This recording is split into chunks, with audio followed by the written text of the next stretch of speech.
जय गुरु जी। सत्संग by Jaya aunty on 14th August 2015। गुरु जी की मेहर का अंत नहीं। हर पल जब भी हम हिम्मत हार जाते हैं, किसी न किसी रूप में गुरु जी का मैसेज मिल ही जाता है। कल रात को पूरे दिन के लिए शुक्राना करते हुए मैंने गुरु जी से कुछ अरदास की। कल से ही तबीयत कुछ खराब चल रही थी, तो आज सुबह बेटे को स्कूल भेजने के बाद मैंने पति से कहा कि मुझे देर तक सोने को छोड़ दें। उठाए ही नहीं, क्योंकि मुझे नींद आ जाए तो लगता है कि उतनी देर तो समय कट गया। सुबह लगभग 8 बजे मैंने सपने में गुरुजी को देखा। मुझे सपने कभी याद नहीं रहते, फिर गुरुजी को तो शायद तीसरी बार ही मैं देख पा रही थी।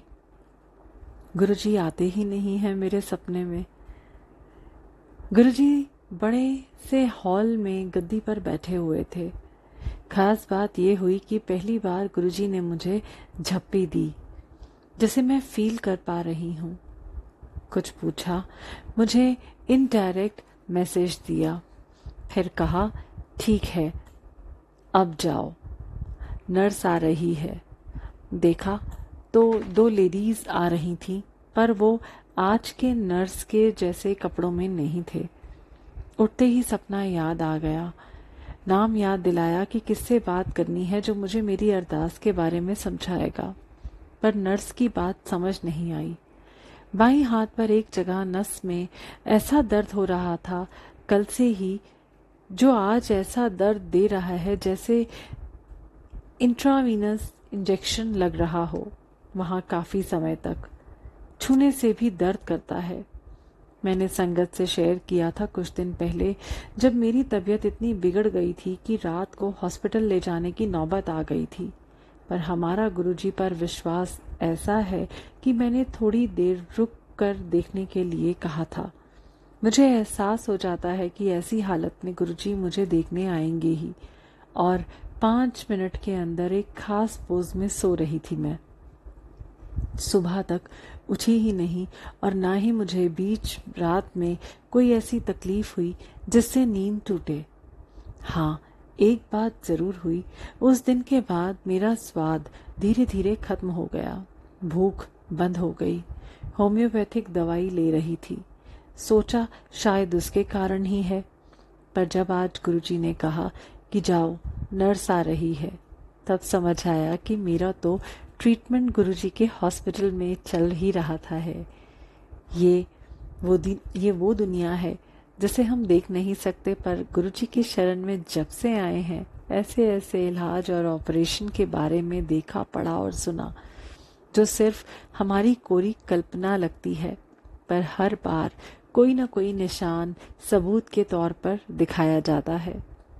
पति को दिखाया तो कहा कि कोई फुंसी हो गई होगी, और मैंने भी वही सोचकर नजरअंदाज कर दिया, पर गुरुजी ने सच बता दिया। सुबह इतनी तेज वॉमिट आ रही थी कि लग रहा था कि चाय प्रसाद भी नहीं पी पाऊंगी। आज जब सत्संग में बैठी तो तेजी से वॉशरूम की तरफ भगाया। सोचा अब ये कौन सी नई परेशानी आ गई, पर कई संगत के सत्संग याद आ गए। थोड़ा सा आराम भी महसूस हो रहा था।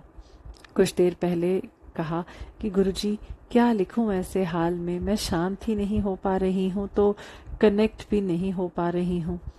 तुरंत जवाब था कि आज के सपने के बारे में शेयर करूं। ये सत्संग सिर्फ इस कारण शेयर नहीं किया जा रहा है कि मुझे कुछ लिखना है, बल्कि ये संदेश हर संगत तक पहुंचाना है कि हम जाने या ना जाने, यदि हमारा विश्वास गुरुजी पर है तो वो हमारा इलाज करते ही हैं। हम नहीं देख पाते क्योंकि अपनी सोल को अभी हमने लेयर्स में दबा रखा है। जैसे जैसे ये परतें उतरती जाएंगी, हमें हमारी सोल की बात समझ आने लगेगी।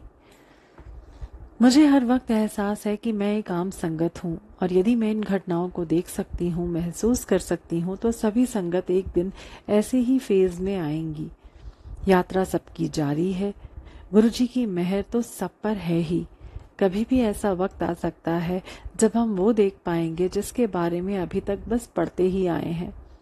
जीवन है तो सुख दुख तो लगा ही रहेगा। पर गुरुजी पर विश्वास यदि है तो बुरा वक्त बिना ज्यादा परेशान करे निकल जाएगा। अपने को पॉजिटिव बनाए हम, अपने घर में पॉजिटिविटी लाए हम, उसके बाद आसपास पॉजिटिविटी लाने का प्रयास करना है। तभी तो भगवान वहाँ अपना डेरा बसाएंगे। हम तो सत्संग में भी जाते हैं और यदि किसी के बारे में दुराग्रह है तो उसने हमारे साथ बुरा किया है तो हम बात नहीं करते, उसे उसकी औकात बताने जैसे भाव ले आते हैं। हम इंसान ये भूल क्यों जाते हैं कि हमारी कोई औकात है ही नहीं।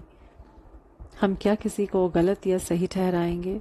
ये तो परिस्थितियां ही ऐसी बनाई जाती हैं कि हम वैसा ही एक्ट करें जो सृष्टि ने हमारे लिए पूर्व निर्धारित कर रखा है। हम जब तक इंसान को सृष्टि के हाथ की कठपुतली नहीं समझेंगे, हम एक दूसरे से राग द्वेष रखते ही रहेंगे। नुकसान सिर्फ हमारा है। ऐसा कर हम अपनी ही पॉजिटिविटी को खोते हैं। हमारी औकात क्या है, ये एक छोटे से वाक्य से बताती हूँ। शायद 15 साल से भी ज्यादा हो गए होंगे। एक पोस्टिंग में ऐसा होता था कि हर शाम को कोई न कोई चाय पीने आ जाता था और हम कहीं निकल ही नहीं पाते थे। एक बार मैंने और मेरे पति ने प्लान किया कि उस वक्त हम ही पहले निकल जाते हैं और किसी के घर आज जाकर चाय पीकर ही आते हैं। हम लगभग सभी पड़ोस के घर पहुंचे। कोई मिला, कोई नहीं, पर एंड रिजल्ट यही था कि हमें घर वापस आकर अपने ही घर आकर चाय पीनी पड़ी। तो सबक था हमारे लिए, क्योंकि हमने नेचर यानी सृष्टि को चैलेंज किया था कि आज चाय किसी के घर पर पीकर ही आते हैं, और सृष्टि ने हमें हमारी औकात बता दी। अब जब हम संगत गुरुजी से जुड़ चुके हैं तो छोटी छोटी बातों से नाराज होना बंद करें। गुरुजी क्या नहीं देना चाहते हैं हमें? हम तो कीचड़ से निकलना ही नहीं चाहते। बहुत प्यारी दुनिया है गुरुजी के संरक्षण में। अपने को हम लाने का प्रयास तो करें। हे दया निधान, हम पर दया करो। जय गुरुजी।